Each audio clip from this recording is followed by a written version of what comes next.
14 de noviembre, Día Mundial de la Diabetes. Ese es el tema que nos tiene hoy en Hola Andalucía implicados, interesados y bueno, abordándolo desde diferentes puntos de vista. Y ahora pues vamos a hablar con nuestro veterinario bromatólogo Ángel Caracuel. Les conocerán, vamos a hablar con él, lo tendremos, ahora mismo creo que no está, pero lo vamos a tener para hablarnos del etiquetado, porque ya están oyendo lo importante que es la alimentación en la prevención y también en el mantenimiento de la diabetes. Así que vamos a tener a Ángel Caracuel hablándonos de todo esto, pero aquí en plató tengo también a una invitada. Ella es Ana Gómez Perea, enfermera del materno de Málaga, y bueno, pues vamos a aprovecharla que la tenemos aquí. Todavía no hemos hablado de la diabetes en niños y en niñas. Hemos estado centrándonos muy en los mayores, en los adultos, pero bueno, los niños también pueden tener diabetes. Sí, de hecho es una de las enfermedades crónicas que más carga producen tanto a los cuidadores como a los pacientes en pediatría. Y nada, la diabetes tipo 1, yo trabajo, soy enfermera educadora en el Hospital Materno Infantil de Málaga, y en cuanto a casos en España de diabetes tipo 1 en niños, pues la verdad es que las cifras varían bastante con respecto a... O sea, no tenemos un registro claro, que sí se está trabajando ahora y las cifras varían, pero sí es verdad que se da la paradoja norte-sur, y en que eso significa que en contraposición a lo que epidemiológicamente se sabe en el resto del mundo, ¿no? Y es que hay más casos en el norte, sin embargo aquí en España pues se dan más casos en el sur. Ajá. Sí. ¿Y cuáles son las causas, se sabe? Pues nada, las causas de la diabetes realmente pues tienen una predisposición genética de diabetes. Hablamos siempre de diabetes tipo 1, de tipo 2 ya en la actualidad pues hay algunos casos reconocidos en niños con todos los ámbitos, o sea, con todos los estilos de vida que tenemos y alimentarios, ¿no? Pero realmente nosotros en el materno todavía no tenemos ningún caso, solo todos los que abordamos son diabetes tipo 1. Eso es. Y nada, en cuanto a las causas, tienen un componente genético y además pues también hay unas características autoinmunes, ¿vale? Que es una enfermedad autoinmune que no solo necesita que realmente llegue este proceso autoinmune para que pueda debutar con la diabetes. Y nada, es verdad también que desde que se produce este inicio de la cascada de procesos autoinmunes, ¿no? Entonces el que tú ya creas la autoinmunidad, creas los anticuerpos, se produce la inflamación y finalmente la destrucción de las células beta pancreáticas, que son las células donde se produce la insulina en el páncreas. Sí. Pues ahí hay una cascada, o sea, hay muchos factores que influyen, ¿vale? A nivel de, o sea, virus, ambientales, geográficos, ¿no? Y entonces por eso hasta ahora no se ha conseguido pues hacer digamos la prevención primaria, ¿no? Que sería erradicarla por esa dificultad. Y entonces bueno, desde aquí pues hacer un llamamiento a que no solo hacer investigación secundaria, que sería para la curación, ¿no? Que es fundamental, pues claro que estamos súper comprometidos con eso, pero también no dejar de lado esa primaria para evitar la aparición de la enfermedad. Prevención. ¿Se trata de manera diferente cuando es una diabetes en niños, pediátrica o en adultos? ¿Tiene características diferentes o no? ¿Es la misma enfermedad, solo que...? Hablamos de diabetes tipo 1 y la enfermedad es la misma, o sea, el páncreas no produce insulina.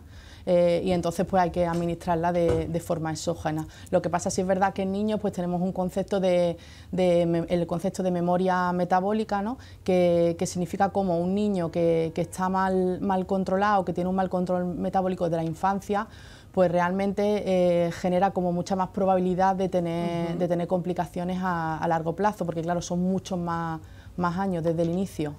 Pues mira, Ana, creo que ya tenemos a Ángel. Vamos a saludarlo, que sé que lo conoces, que creo que tenía hoy también la agenda muy apretada y que se tenía que marchar pronto. Ángel, ¿qué tal? Buenas tardes. Hola, buenas tardes. Tenemos aquí a nuestro veterinario bromatólogo de la casa, nuestro amigo ya Ángel Caracuel. ¿Qué tal? ¿Cómo estás? Nada, estamos hablando de lo importante que es la prevención, la información. Y desde tu perspectiva, desde tu prisma, pues nada, nos vas a hablar de lo importante que es también leer las etiquetas, ¿no? Tener en cuenta y que el etiquetado esté bien hecho para estas personas que tienen diabetes. Muchas gracias por invitarme y quería saludar tanto a ti como a Ana. La verdad que hace tiempo que no la veo personalmente. Ahora os dejo que os charléis.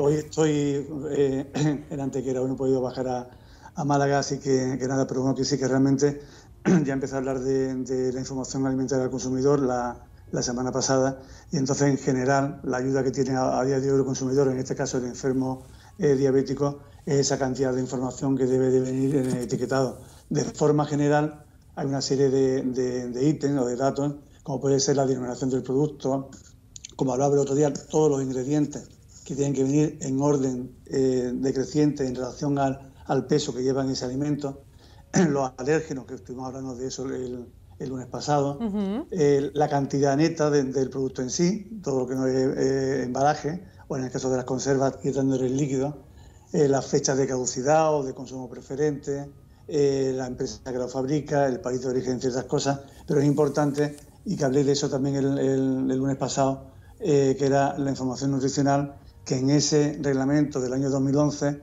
es a partir de diciembre de 2016 cuando es obligatorio, porque hasta entonces era voluntario, pero a partir de esa fecha es obligatoria la información nutricional en los alimentos envasados, no así en los alimentos sin envasar. Y esa información nutricional general, pues te dice en principio tiene que venir el valor energético del alimento, es decir, las calorías, tienen que venir las grasas y venir especificadas cuántas de esas o qué cantidad de esas grasas son saturadas, tienen que venir las proteínas, tiene que venir la sal, como nombre sal, no como cloruro sódico, y en el caso que nos atañe de los diabéticos, ya es obligatorio que venga la cantidad de hidratos de carbono y cuántos de esos son azúcares. Azúcares, claro. Con lo cual, esa es la forma básica para que cualquier persona que sea diabética pueda saber, aunque he oído antes hablar un poco a Marisol y evidentemente ahora Ana seguirá hablando del tema, hay mucha tecnología y mucha tecnología a disposición ahora del enfermo, pero esta información creo que sigue siendo muy básica para, a partir de ahí, ir viendo qué pueden comer y cómo pueden comerlo, ¿no? Entonces, yo sí. Vamos a preguntárselo directamente a Ana, que la tengo aquí, que además de enfermera educadora, también es diabética, y me imagino que el etiquetado y la lectura del etiquetado es algo que está interiorizado, ¿no?, directamente. Bueno, la verdad es que es fundamental y gracias, Ángel, encanta también de estar aquí contigo. Y para nosotros es fundamental el abordaje educativo que hacemos en cuanto a la lectura del etiquetado, porque tenemos que pensar que una persona con diabetes tipo 1 tiene que ajustar sus necesidades de insulina con respecto a los hidratos de carbono que tiene esa comida. Entonces, para nosotros el que se ha notado también, yo que tengo diabetes de hace muchos años, que llevo también muchos años trabajando en diabetes, pues como esa mejora en el etiquetado de los productos a la hora de poder calcular la insulina que necesitas para esa comida. Pues Ángel, y además, ya que la semana pasada también hablamos de las lagunas que hay en el etiquetado para las personas que tienen alergias, en el caso de para los pacientes de los enfermos de diabetes, ¿también hay lagunas, hay puntos de mejora? Seguro que Ana va a nombrar alguno más que yo. Creo que mandé una diapositiva, no sé si pueden ponerla ahora, sobre un reglamento del año 2006, en 1924 de 2006, que habla de alegaciones nutricionales y de declaraciones de salud. Entonces, esta cosa tan rara, ¿qué significa? Pues esos mensajes que van en los alimentos que te dicen que es bajo en grasa o que no tiene grasa, o en este caso que pues que son alimentos bajos en azúcares o sin azúcares, ¿no? Entonces no sé si está por ahí disponible, y si no, bueno, pues yo os la comento. Es una información que evidentemente solamente se pueden poner las alegaciones y los mensajes que están aprobados y están demostrados con evidencia científica. Y en este caso hay 3 mensajes. Uno que es bajo contenido en azúcares, que solamente se puede poner en aquellos alimentos que tienen, cuando son sólidos, menos de 5 gramos de azúcar en 100 gramos y cuando son líquidos, menos de 2,5 gramos en 100 mililitros. Otro mensaje, que sería el mejor, sin azúcares, sí, que solamente se puede poner tanto en alimentos sólidos como en alimentos líquidos cuando el contenido de azúcar total es menor de 0,5 gramos en 100 gramos de producto o en 100 mililitros. Y uno que puede llamar a engaño, que es el sin azúcares añadidos. Eso no significa que no tenga azúcares, sino que no se le ha añadido, puede tener azúcares de forma natural. Y en ese caso tiene que ponerlo, es decir, contienen azúcares, ojo, en el caso de que contengan, puede haber algún producto que sea sin azúcares añadidos y que tampoco tenga azúcares de forma natural, pero muchas veces, la gran mayoría, sí los tienen, y es obligatorio que ponga que contiene azúcares naturalmente presentes, ¿no? Entonces, esos mensajes, claro, esos mensajes son importantes, que se conozcan, que se sepa cuáles son los límites y que, bueno, que son los que se pueden poner. No se puede poner nada más. Todo lo demás que vengan en mensajes de los alimentos probablemente llamen engaños y no sean ni alegaciones nutricionales ni declaraciones de salud. Pues Ana, algo que se le haya quedado a Ángel ahí en el tintero, ¿cuáles son las reivindicaciones o cuáles las necesidades en cuanto al etiquetado? ¿Se pueden mejorar algo que se le haya pasado a Ángel o no? Ángel es tan crack que hay poco que añadir. Muy de acuerdo con él. Y a nosotros lo que en nuestro día a día nos da más dificultad y nos cuesta más explicarle a los pacientes y a las familias es la parte que él ha comentado, la de el sin azúcares añadidos, porque muchos interpretan que no tiene nada de hidratos de carbono, que esa alimentación no tiene, entonces con lo cual no necesitarían ajustar el tratamiento para eso, y para nosotros es de lo más difícil en el día a día, ese mensaje.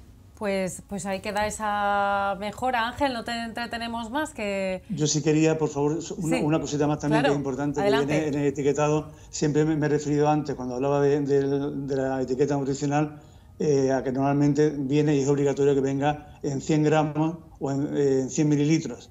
Pero se puede también expresar, además de esa manera, se puede expresar también por porción. Y esa es otra fuente de engaño. ¿Cuál es la porción en un paquete de galletas, de 30 galletas? Tiene que venir claramente definido al lado de donde viene el etiquetado nutricional, en 100 gramos. Si pone también al lado en porción, que tiene que venir expresamente definido cuántas galletas es una porción. Y eso muchas veces no viene. Y son cosas que llaman también a un poco de engaño. Era solamente eso. Muchísimas gracias. Bueno, sí, algo además bastante importante, porque definir la porción pues también es clave para tener el dato exacto, o por lo menos lo más aproximado posible. Pues Ángel Caracuel, veterinario bromatólogo, que ha estado hoy también aquí de manera virtual, pero ha estado en su de corazón sección con vosotros. Habitual, claro que sí. Nosotros nos vamos a quedar hablando con Ana. Muchísimas gracias y hasta la próxima semana. Muchas gracias. Adiós. Gracias, Ángel. Gracias a ti, Ángela. Hasta luego. Seguimos hablando con Ana Gómez Perea, enfermera, educadora terapéutica en diabetes del Hospital Materno Infantil de Málaga. Y estábamos hablando con ella, pues eso, de niños, de niñas, de cómo les afecta, que la enfermedad es la misma, pero que, bueno, de los casos que ella ve normalmente y cómo de importante es, ya que llevamos toda la mañana, toda la tarde, hablando de prevención, de alimentación, en este caso de los niños y niñas con diabetes tipo 1, eso también es importante controlarlo, tener una buena educación alimentaria, nutricional en casa desde bien pequeños. Sí, es fundamental, y después nosotros también nosotros siempre cuando un niño cuando una familia hay un debut de diabetes, siempre el abordaje educativo es, pues desde el principio, es que no es más que hacer una dieta saludable, que no tendríamos como que sufrir, ¿no? Que no pensar que le quitamos nada, sino que realmente lo que tiene que llevar a cabo es una alimentación saludable que se recomienda pues para cualquier niño o para cualquier adulto, aunque no tenga diabetes. Y sobre todo, aparte de toda esta parte de la alimentación saludable, pues la importancia de cuantificar la cantidad de hidratos de carbono que come en cada comida, pues para poder ajustar el tratamiento, ¿vale? Pensad que una persona con diabetes tipo 1 toma del orden de 60 a 100 decisiones al día con respecto a su tratamiento. Por eso la gran carga de la enfermedad en cuanto a las necesidades de formación y de educación. Claro, y en el caso de la diabetes en niños y niñas ya no es solo que los niños tienen que tomar decisiones, porque son pequeños muchos de ellos, y eso ya afecta directamente la enfermedad a toda la familia y cambia la realidad de ese seno familiar, ¿no? Se tienen que poner los padres las pilas, tienen que estudiar, aprender a leer, medir, pesar. ¿Les afecta peor a los padres, a la familia, que a los propios niños? La verdad que siempre, sobre todo cuando hablas con niños que después son adultos, ¿no? O al momento, pues siempre ves que la gran mayoría de niños, pues que desde el minuto 1, ¿no? Porque están ahí a full con todo y entendiendo y todo, y que son los padres, pues los que, bueno, al principio desde la perspectiva de adulto, ¿no? Pues que tienen mucha más dificultad de ese afrontamiento primero, que, bueno, la verdad que es un cambio de vida brutal tanto en el niño como en todo el entorno familiar. Y bueno, por eso este año el lema del Día Mundial de la Diabetes es educar para proteger el futuro, ¿no? Y de ahí, pues nada, toda la importancia que en esta enfermedad, o sea, toda la importancia que tiene la educación en diabetes en esta enfermedad. Y bueno, y sabiendo que lo que comentábamos antes, ¿no? De ese daño, del daño metabólico que produce, ¿no? El no tener un buen control ahora, pues todo esto es fundamental. Por eso es educar para proteger el futuro, ¿no? Porque es fundamental tener esas bases de conocimiento para poder intervenir y para poder tomar decisiones durante todo el día. Me imagino que una de las reacciones que más frecuentemente veis es la del compadecerse, ¿no?, de los niños tan pequeños y con esta enfermedad. Eso, por un lado, te lo quería preguntar, si lo veis, ¿no?, que a los padres al principio le entran como una especie de pena por su hijo porque se va a perder la tarta de cumpleaños, o no sé si llegan a verlo en una primera manera más superficialmente. Y luego, si en la sociedad quienes no tienen diabetes se ha normalizado de manera que se ha perdido incluso la sensación de peligro, de peligrosidad o de seriedad del impacto que de verdad tiene esta enfermedad para la salud. Pero bueno, la realidad es que los padres al principio, pues esos son como los primeros miedos, ¿no? El tener que decir que no, el decir el que no van a poder hacer una serie de tipos de cosas, ¿no? Pero nosotros siempre desde el primer momento, pues lo que trabajamos es la autonomía y la integración. Nosotros cuando hay un debut de diabetes siempre lo que decimos es que hay que adaptar la diabetes a la vida del niño, no el niño a la diabetes, ¿no? Y desde el principio siempre pues tranquilizamos en el sentido de la medida de lo posible, ¿no? De que realmente una persona con diabetes pues puede hacer todo, pero para poder hacerlo sí es verdad que necesita una educación diabetológica de calidad. Y bueno, en cuanto a la visibilidad y la importancia de la diabetes, con lo que la otra pregunta que me hacías, pues es verdad que gracias a todo el avance tecnológico que ha habido desde el año 2018, ¿no?, con la financiación masiva de la monitorización de glucosa, ¿no?, con los sensores que vemos, caras que como que las personas con diabetes pues parece que hay más, ¿no?, y es porque se ven, porque más con visible, la monitorización, claro. Eso es. Pues es verdad que gracias a esto pues se ha acercado todo mucho más y toda esa importancia que necesita todo el entorno de conocimiento de diabetes tipo 1 que necesita una persona para poder integrarse y adaptarse bien en su día a día, pues esta parte de visibilidad nos está ayudando. Pues mira, Ana, vamos a hacer aquí una mini pausita para ver un reportaje, porque todos he sabido la importancia del deporte para mantener a raya la diabetes y por eso queremos contarles un gran logro, un piloto diabético que está en el Rally de París-Dakar. Lo vemos. Soy Daniel Albero, soy la primera persona con diabetes tipo 1 que ha conseguido del mundo cruzar la línea de meta en la carrera más dura del mundo, ¿no?, como es el Rally Dakar. ¿Y cómo fue esa experiencia?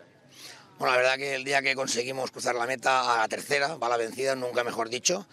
El primer año, la verdad que hemos tenido que desarrollar un poco lo que es el tratamiento de la diabetes en la propia carrera, ¿no?, porque como nadie lo había hecho, era nuevo, pues lo tuvimos que hacer nosotros, ¿no? Nos costó, ya te digo, 2 años y a la tercera conseguimos cruzar la meta de una forma muy metódica, ¿no? La verdad que fue una alegría muy grande cruzar la meta, lo celebré con mucha ilusión, entré en meta llorando, estábamos en plena pandemia, la pandemia también fue una época muy complicada para todos, pero cruzar la meta, vamos, estalló todo increíblemente, ¿no? Dediqué toda la carrera y dediqué todos estos años de trabajo duro para cruzar la meta, lo dediqué a todas las personas con diabetes y bueno, yo creo que es importantísimo que haya una persona con diabetes, tengamos un asiento, ¿no?, en la carrera más dura del mundo.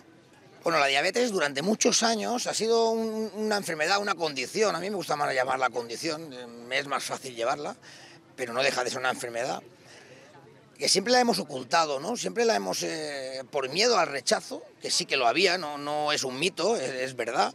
Yo recuerdo cuando yo empecé a correr en motocross, si yo en aquella época hubiese dicho que yo era diabético, no hubiese podido correr, no me hubiesen dejado correr en el campeonato territorial de motocross. Igual como cuando empezamos a correr en el Dakar, me hicieron hacer más carreras, más pruebas, para comprobar que yo era capaz, con diabetes, de poder estar en el Dakar con seguridad, ¿no? Al final, no solo es correr el Dakar con diabetes y ya está, sino correrlo con seguridad, tanto para mí como para el organizador y como para todas las personas con diabetes que nos están siguiendo, ¿no? Igual como podía ser positivo, podía ser negativo también si hubiésemos fracasado, ¿no?, en el intento. ¿Estamos hoy en el día de la diabetes?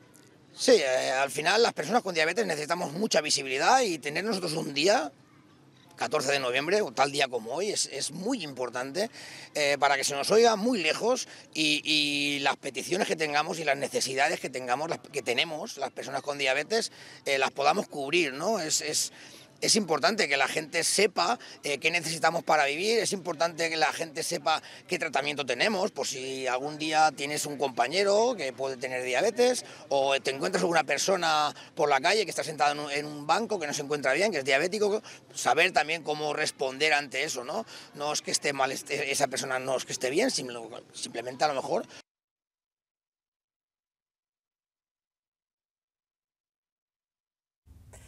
Pues Ana, mira, ahí queda ese ejemplo, ¿no? Que también un referente para los niños, para las niñas, los deportistas, que siempre, bueno, tanto los miran y los siguen, ¿no? Pues ahí queda ese testimonio también de él, primer diabético piloto con diabetes tipo 1 en un mundial, o sea que un logro también. Nuestra enhorabuena y sobre todo en un día tan especial como hoy, que es el Día Mundial de la Diabetes. No sé si tú, que tratas con niños, ves esa importancia, ¿no? De los ejemplos, de los modelos a seguir, que sepan que alguien tiene diabetes que es como ellos, también les debe subir mucho la moral y ayudarles.